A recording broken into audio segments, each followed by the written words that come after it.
Hey, all you wonderful Litzinger volunteers and partners. It's James, and I'm coming to you from my home office workspace. Hopefully, you are all doing well during these very strange times. Know that all the staff are missing you, and we hope we will all be able to return to Litzinger sometime in the near future. From your many emails and texts, I know everyone misses being able to visit the site. I especially miss being able to see all the incredible things that happen day to day in the nature there at Litzinger. All the Litzinger staff have been working from home now for about 4 weeks, and we all meet virtually on Friday mornings. It's been really nice to see all their faces. I'm not going to lie to you, working from home has been really rough for me. There are so many distractions. For starters, I'm living 24/7 with a teenager.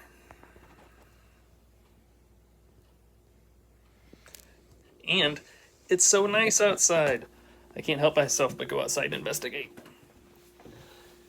And horticulturally, this time of year, we would be transplanting all the baby native plants and stopping all the early weeds from taking over all the landscape beds. On the restoration side, we'd be tackling all the early invasive species, such as bush honeysuckle and garlic mustard, that are popping up. Our research partners are unfortunately missing their chance to study birds, pollinators, spiders, deer creek, and more. This is very unfortunate because they are trying to finish up their spring semesters of college. And worst of all, the children that all the education volunteers and staff work with are not getting to come visit the site with their teachers and missing out on all the very cool things that they'd find out here at Litzinger. Everyone practicing social distancing right now is the best thing we can all do for the health of everyone, though. Since we're all missing the spring blooms and pollinators at Litzinger this year, I thought it'd be fun to take you all for a walkabout enrichment, similar to the enrichment walks we would give on site. This walk, though, would be around my area to see what's in bloom and see what kind of ecological value the plants we come across have. We're now in the second full week of April, and the 70 to 80 degree days that we had last week for my walkabouts hastened the bloom periods of all those spring flowers. So by the time you watch this week, most of those plants you'll see in this video have more than likely finished up blooming. So I'll stop blabbering now. So why don't you come with me and we'll go for a walk.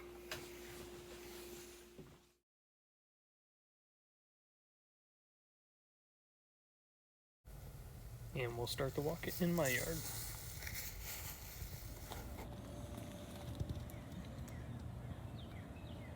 One of my favorite things about this time of year is that it is the peak of bluebell season. Let's see if I can get this in focus.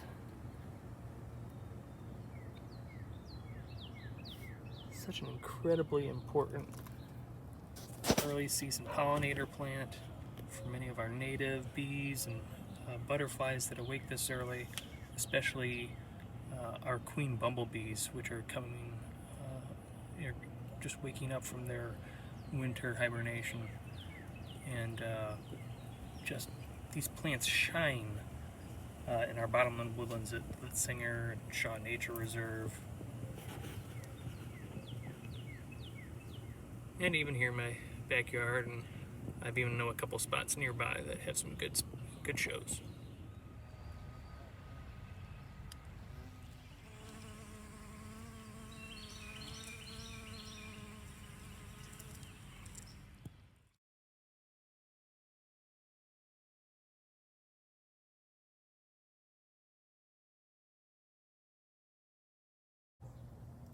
Here we have celandine poppy, a great native perennial that comes up in the spring. This gorgeous yellow blooms and times very well with the Virginia bluebells we were talking about earlier. And just look at that color combo. And also look at how it goes right alongside violets too. Here it's having these violets is a great color combo as well. Highly recommend. And ants disperse their seeds. So this is the patch I have in my yard, just kind of planted around a rock. But then just a few feet away,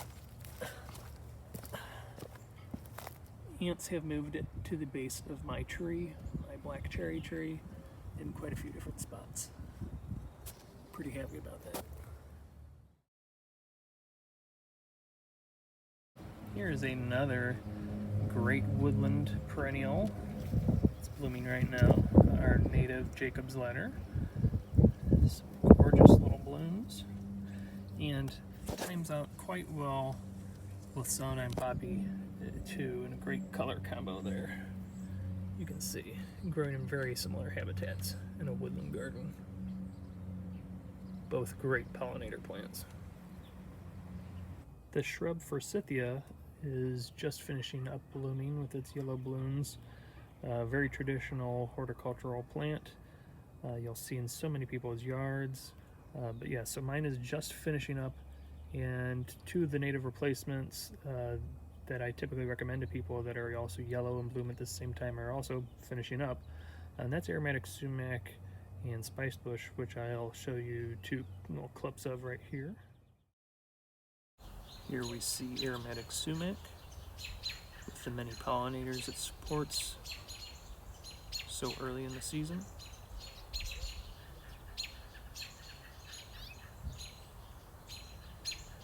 And here's spice bush, another great early season pollinator plant.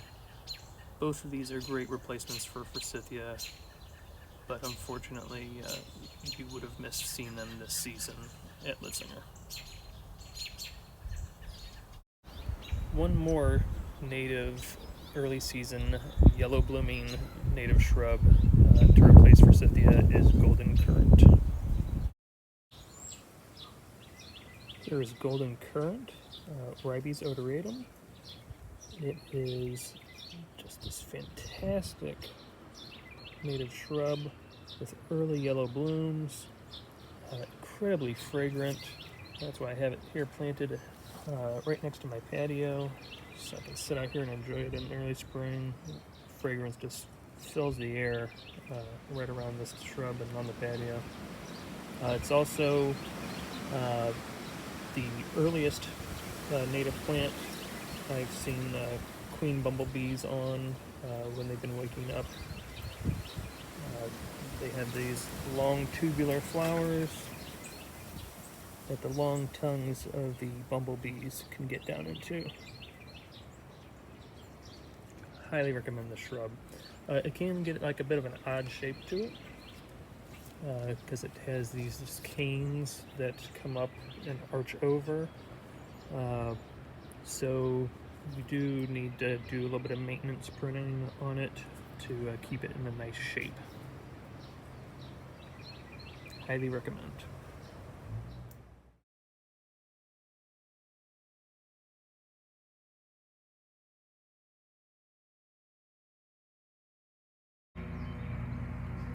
Here we have a really great native ground cover just starting to bloom. This is our native pacra, or golden groundsel is the common name for it. Just starting to bloom here, and it has this nice, dense, semi-evergreen foliage here down at the bottom, only about maybe 6 inches off the ground, and it will really outcompete weeds. It's a great ground cover. It'll spread and just smother out weeds. So if you have a bed where you don't think you have much else to put in, that you don't want this to outcompete, then I would highly suggest this. It's a great replacement for the invasive species winter creeper.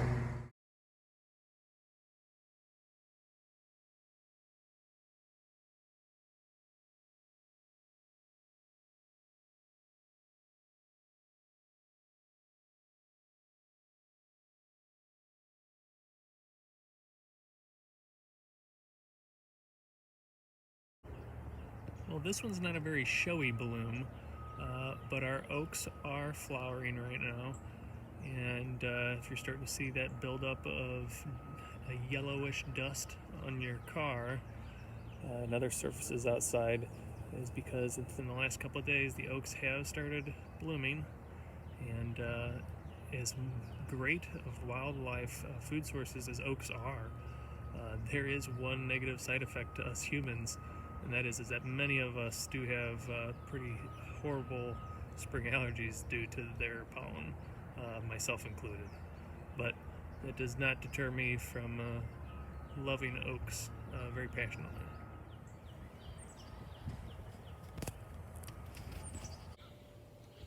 A lot of the early season viburnums are starting to bloom. This one here in my yard, this is a Korean spice viburnum. This one is planted mainly for show.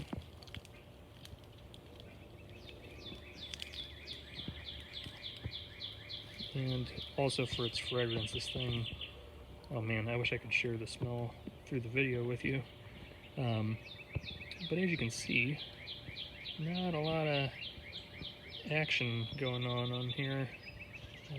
Not very many pollinators or anything.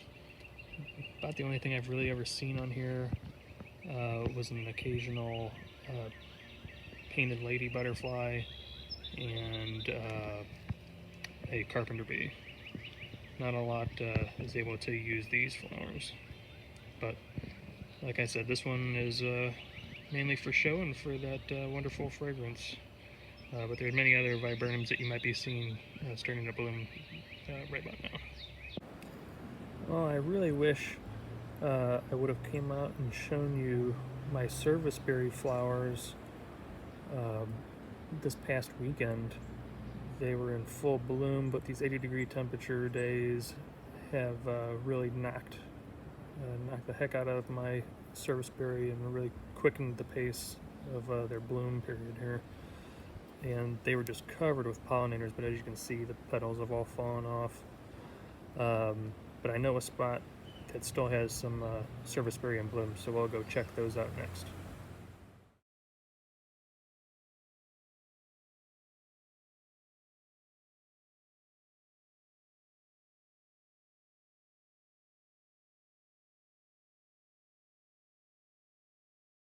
Last tree I want to talk about before I leave my yard is redbud, eastern redbud, and that's Cercis canadensis.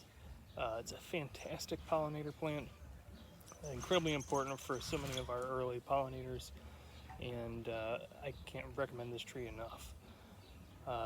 It's an incredibly tough tree. It can grow right in the cracks of concrete and blacktop, right out of gravel. It can actually be a bit weedy at times if you have some disturbed soil. So plant with caution in that regard. But if you need a tree that can handle some tough conditions, it's a good one. And I'll show you some pictures here before we get on with the rest of our walk of some of the great things that it's supporting this early in the season.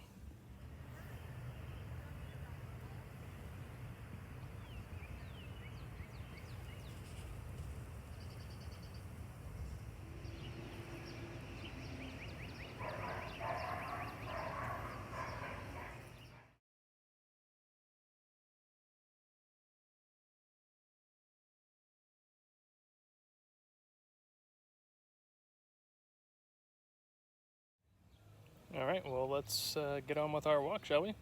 And we'll see what all kind of things are blooming around town. And since we just touched on some spring flowering trees and shrubs, why don't we first go find some more of those? All right, these beautiful white blooming trees here, multi-stemmed trees, or maybe a large shrub, some would say, is Amelanchier arborea, our serviceberry, and it is a fantastic native plant, typically what I would call a true four-season plant. It has these beautiful spring blooms, which are just past peak. I wish I would have gotten this video done yesterday where they were actually in peak bloom, but these 80-degree temperatures made them drop their petals already. But in the early summer, and another name for this tree is Juneberry. So in June, or sometimes even a little bit later than that, it'll get berries, and these berries are very tasty to us and to birds, so you do have to try and beat the birds to them. And let me get in for a little bit closer look. All right, you can see here in the shadier side of the tree, some of the petals are still on the plant.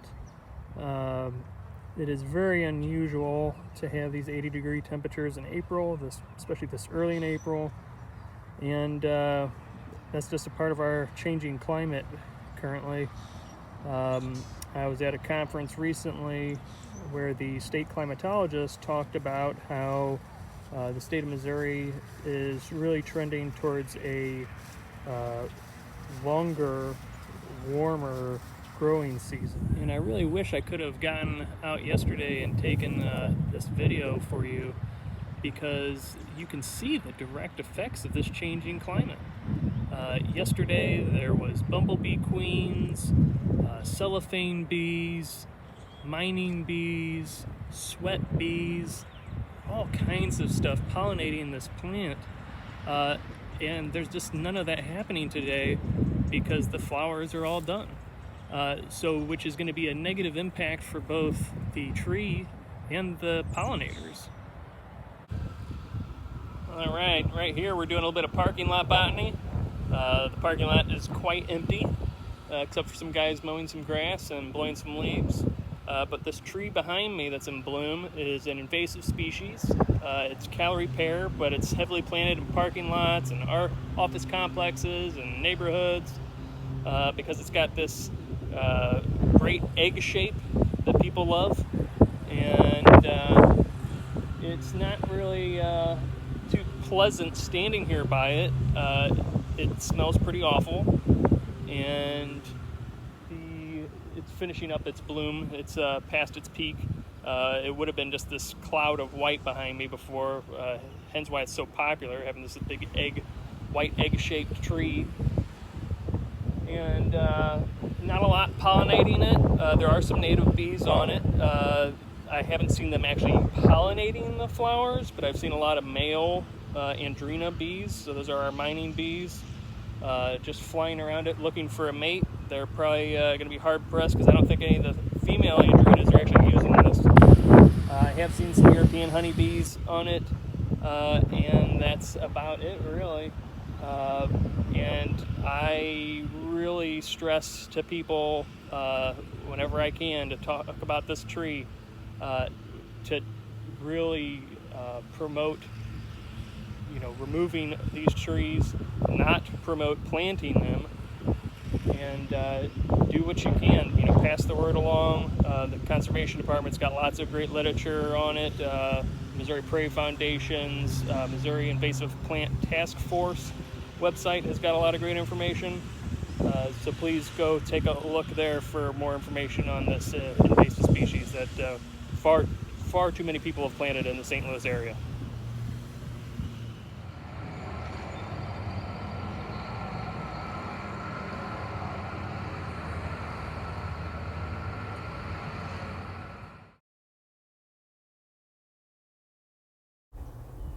We missed the bloom time of the invasive plant Lesser Celandine at Litzinger this year, so here's a picture from last year.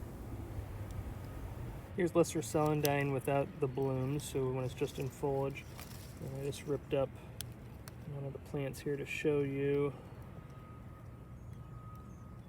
how it reproduces. It reproduces clonally by these little bubules, these little white things that you see along the stem here. These drop off, and a new plant will grow from this and get carried away by floods, but it'll all be clonal, so these are all the same plant, but it's its clonal way of reproducing. But it's a common invasive species in bottomland areas throughout urban St. Louis. This plant we have in bloom here is another invasive species of bottomland floodplains. Its seeds will get carried away by the floods and just spread all around and smother out many desirable native species. This is garlic mustard, so it acts much like the Lesser Celandine, and pretty easy to pull out. This is a biennial plant, so these plants that you see with flowers on them are in their second year. And we're unfortunately missing the window right now, being off-site to pull, but you can see they just pull very easily.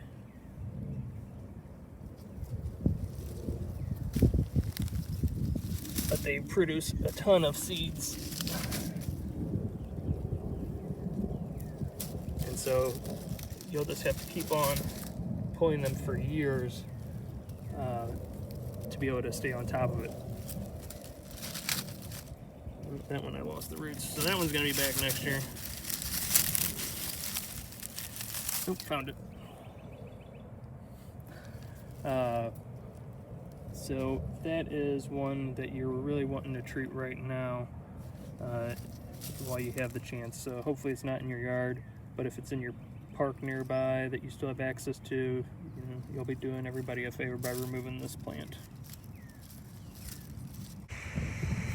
And thank goodness the city parks are still open. The county parks have pretty much closed all around me. And right here we have a really nice treat. This is one of our non-native cherries, one of many non-native that are used in the landscape trade. These ornamental cherries are quite beautiful. They're just getting past their peak bloom. You'll actually see some of the petals just kind of raining down because of the wind and these warm temperatures. Now this is actually a really good opportunity for me to talk about native versus non-native, an argument that a lot of people hear a lot. I am in no way a purist. My yard is probably about 70% native plant material, but I still love having, that eye candy, right?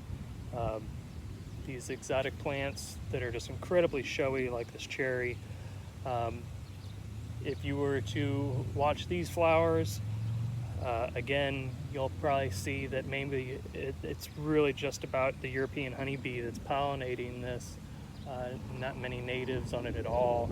I actually haven't seen a single native bee on it yet, but I know I've seen some native bees use these non-native cherries in the past. We do have native cherries, and I'll get to show you a native plum, which they are still cherry trees. They are in the genus Prunus. And, I still recommend non-native plants to people all the time for this kind of showy, bloom like this. But I really stress to people to make sure that they're not using invasive plant material that is going to go out, spread into the wild, and outcompete our native plants. When considering planting a non-native plant, you really have to think about the benefits to wildlife, in my opinion. This tree, it's really benefiting the human perspective, and I love it. I mean, look at how gorgeous this is. But our natives are very showy too, and you really have to think about that benefit that our natives are going to do, for the rest of the year. Whereas, if there are some actual native pollinators actually coming to this plant, that's great, but I'll show you just how many native pollinators are on our native cherry, and there's things that are going to actually eat our native cherries and use it as a food source, and just so much of the food web is reliant upon our native plants, and these non-native plants just don't really fit into our food webs naturally.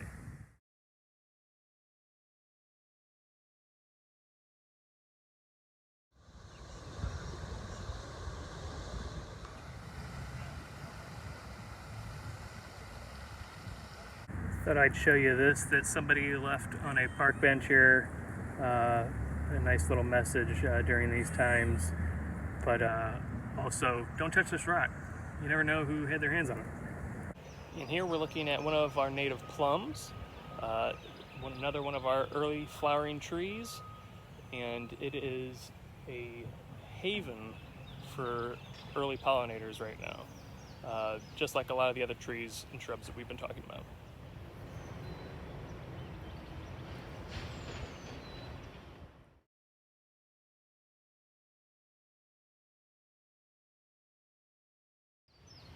And on our native plum here, there has been a whole bunch of pollinators. There you can see a painted lady butterfly. There is a whole bunch of andrinas flying around and landing here. You can see here in the background, that's mainly the male andrinas buzzing around. Those are their mining bees. To try and find their females, the females are landing and pollinating, not as prolific as the males. And there's been a whole host of other types of bees here. One female queen bumblebee, some little sweat bees, and some European honeybees have been popping in and out. And I believe I saw another type of butterfly, a little small butterfly. I could not get an ID on it. And then a male carpenter bee has been buzzing around the area trying to set up his territory here, making sure there's no other males. I've not seen any females, so I think he's wasting some energy. But you can see how important these early season trees and shrubs are for our early native pollinators.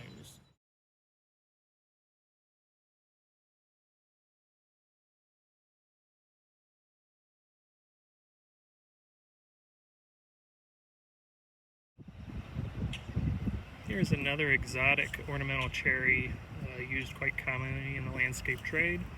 It is the purple leaf sand cherry, and it's more of a shrub, and it has a big onset of blooms here in the early spring season, and the 80-degree temperatures have really made it shut down pretty quickly.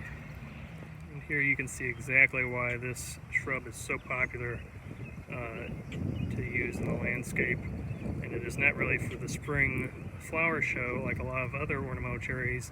This one is really sold because of that burgundy foliage.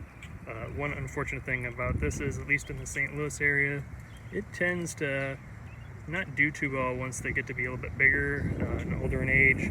They start getting kind of thin in spots and having some dead branches. They tend to struggle, it seems like, after quite a while in the landscape. Here's another exotic ornamental cherry that you might see used around St. Louis. This is a Kwanzan cherry with very showy petaled flowers. And here we have the white flowering redbud. I know that sounds a little backwards, but this is a white cultivar of our native species of redbud, Cercis canadensis. And the two cultivars that are white like this that can be found on the market for purchase were actually found here in St. Louis, in the St. Louis region. And if you would like to read more about that, Missouri Botanical Gardens blog currently has a great article written up about it. Now, I'm constantly talking about the wildlife value of plants, and if you look up at that sky, it's a pretty stark comparison to the native straight species redbud that I showed you earlier, where it's just pollinators just buzzing all over the place, just non-stop. So even this one, even though it was found here in the St. Louis region, doesn't necessarily mean that it is as popular with wildlife. You can just look right up there and you can see that there's just not as many pollinators using this as our straight species. Now, some of the reasons that pollinators may not be using this as much as the straight species with those beautiful lavender flowers that they have is that these flowers have that different color, so they might not be able to see them as well when they're traveling. There may be a different smell or different taste even. But you know, this is something that there are some researchers out there testing why cultivars of native plants perform better than others, and you know, why some just do not perform at all. But you can see up here on this old branch, there are seed pods on it. So it did get pollinated in some spots last year, during last growing season. And there's just not a lot of leftover pods on many branches at all, whereas a lot of times our straight species will have just prolific amounts of seed pods just hanging around throughout the year. Alright, well, we got a surprise here. And I know what you're gonna say is, James, how in the world is this flowering dogwood already in bloom when all the other dogwoods around town don't seem to be quite there yet? Well, I'll tell you right now a little secret. That secret is that a lot of the trees planted in our region really didn't originate in our region. And so this Cornus Florida flowering dogwood probably is a southern ecotype. So it probably was taken, the genetics of this plant were taken from somewhere in the southern part of this country. And then they were raised in a nursery, and more than likely too raised in a southern state like Tennessee. Tennessee's a big producer of flowering dogwood, and that's why this one's just so out of sync from all the others that are our local ecotype Cornus Florida flowering dogwood. And here we have a ornamental crabapple. So this is a Malus species. And this one is a non-native. We do have some native crab apples, but they are very hard to find for purchase.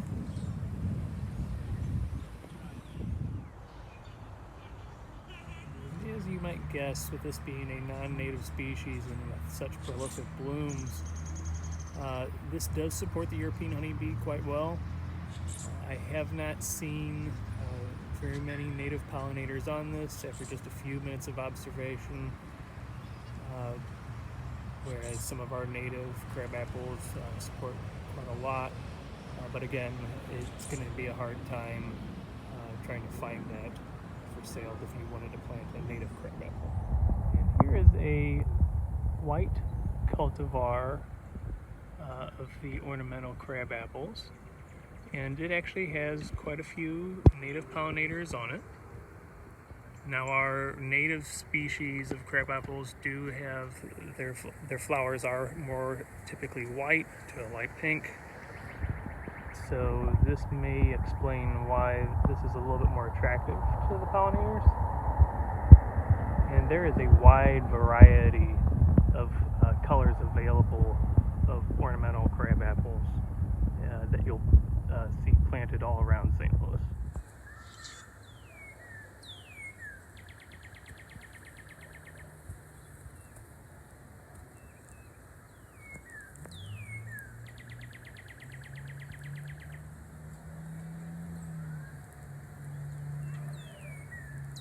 And here is a more rosy red crab apple.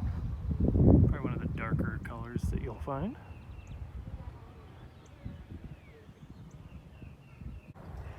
Here we have some small magnolias.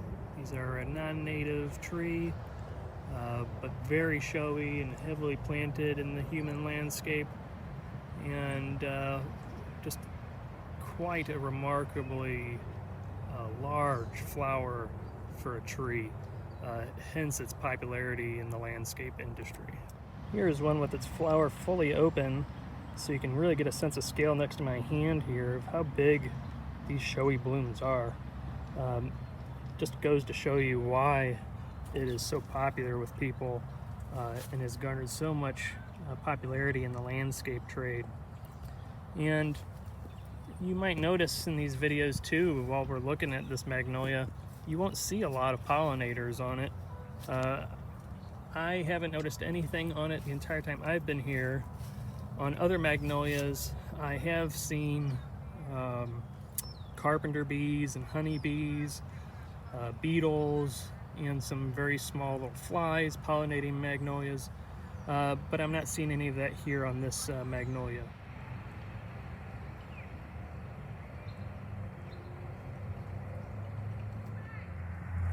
Now, with all these dark undersides to these blooms, I would take a guess that this is the cultivar Jane magnolia. And the reason I say that is because it is one of the later blooming magnolia cultivars in the landscape trade. This one will typically bloom in April, so you will generally get to enjoy its show just because it will typically not get affected by a late frost like so many of our other more traditional magnolias that are sold. So this is a really nice showy specimen here. And they generally, this cultivar Jane generally stays fairly small to a small shrubby type tree, and you don't have to worry about it getting incredibly large quickly. And here we have an old-fashioned saucer magnolia, which are more tree-formed than the magnolias we previously discussed.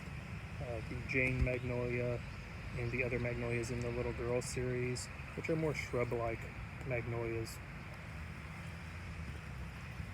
And I discussed about how the Jane magnolia is so popular because it blooms later in spring, because the saucer magnolia will quite typically get affected by frost in St. Louis, by a late frost, and then you won't be able to enjoy the blooms that season.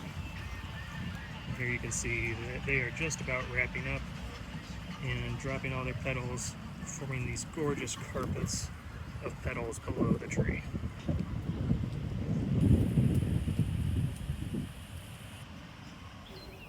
You may come across some of these yellow magnolias, and these are actually pretty interesting. We have a native magnolia here in Missouri called the cucumber magnolia, and it is one of the parent plants that created this plant. It was crossed with a couple of different Asian species to create a couple of the cultivars that you would find in the nursery trade, such as butterflies, which this might be since it's finishing up kind of early, and others such as yellowbird and yellow fever.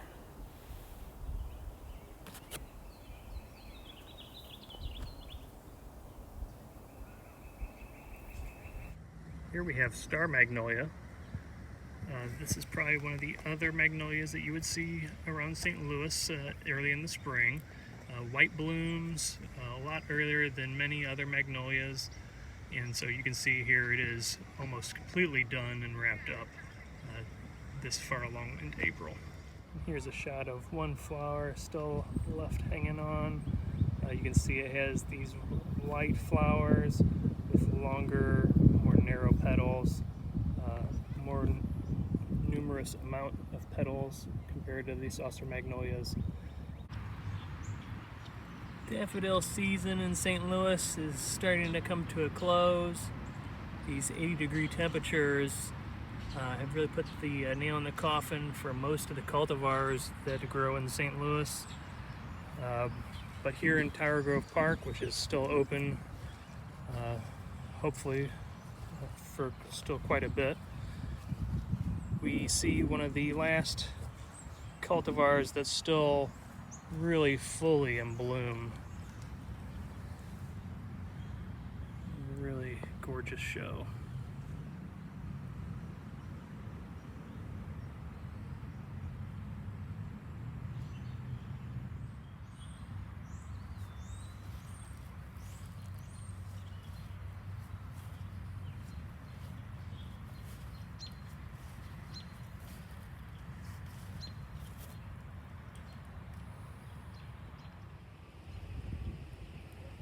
And since many of you are unfortunately stuck inside during tulip season, hopefully this shot of this display in front of the Alexander von Humboldt statue will bring a little bit of joy to you.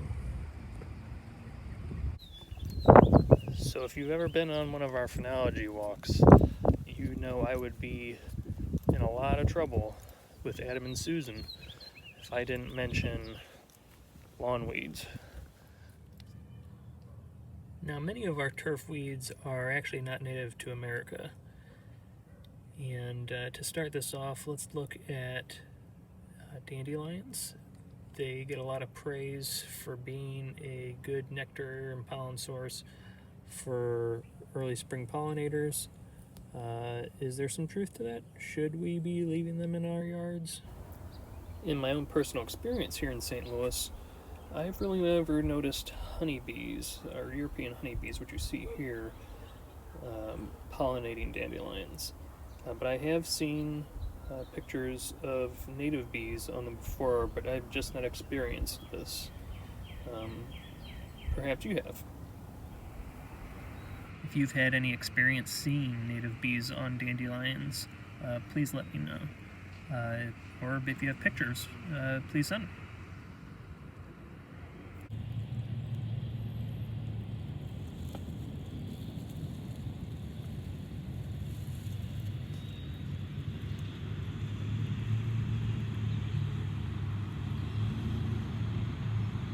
Here we have one of my favorite native spring wildflowers. And you can actually probably see and hear a little bee behind me. This is a fantastic early pollinator plant. There are actually specialist bees that specialize on this plant specifically, so they rely on it to exist. And it's a fantastic one to have in your yard. Also, European honeybees do use this, and that might be the noisy guy that I hear behind me. But I have seen some of the native little bee that specializes on this. It's a mining bee. Just a little bit ago here, and it's just highly recommend this if you can get this established in your grass and your turf lawn, because as you can see, it just becomes this fantastic show. And to keep it spreading, to spread by seed, delay your first season mowing. Try to wait to go out and check and see and make sure that you see that the seeds have been dispersed before you do that first mow, or try and mow really high if your grass is starting to surpass the height of the spring beauty.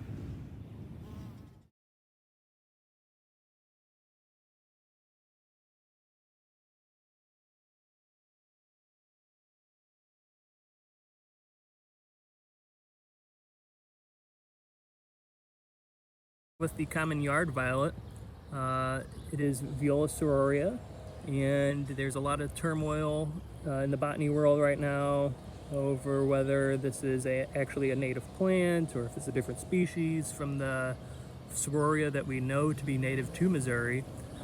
And you'll probably hear more about that in the future as they are able to figure all of that out on the genetic level. And I typically recommend to people to go ahead and leave this in their yards. It's a beautiful little flower. I mean, it's a great, yard alternative to grass. It takes foot traffic quite well, and you'll have these big, beautiful carpets of violet in the early spring. I mean, what's the downside? If nothing else, it provides a nectar source for many pollinators, especially little small bees. And whereas your turf grass provides very little in the way of resources for wildlife. Along with our common violet that is found in most people's yards, there are many other native violets that are commercially available that you could purchase to be put into your own home native landscapes, such as this yellow violet right here and the Confederate violet. Very beautiful.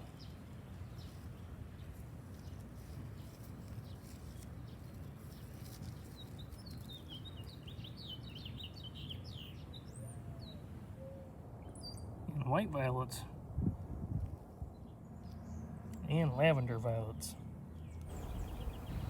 Here I'll quickly discuss three mints that show up in a lot of people's yards. They get commonly confused. The first two here is dead nettle, purple dead nettle with its triangular leaves, and here's henbit with its more rounded upper leaves, but the flowers you can see look very similar to that of dead nettle. Here they are right next to each other. You can see the comparison. And here's henbit again. And henbit gets confused quite often with creeping Charlie or ground ivy. Here is ground ivy or Creeping Charlie, some people will call it. A common lawn weed, non-native to here, and it pulls pretty easily, but you do have to make sure you get every last bit of it. It really has these long runners that spread across your yard. This is a mint, kind of like the dead nettles and the henbit that I've shown you already, and very similar flowers. The three of these plants are quite commonly confused, just because they all have that square stem, fairly similar leaves, and very similar flowers.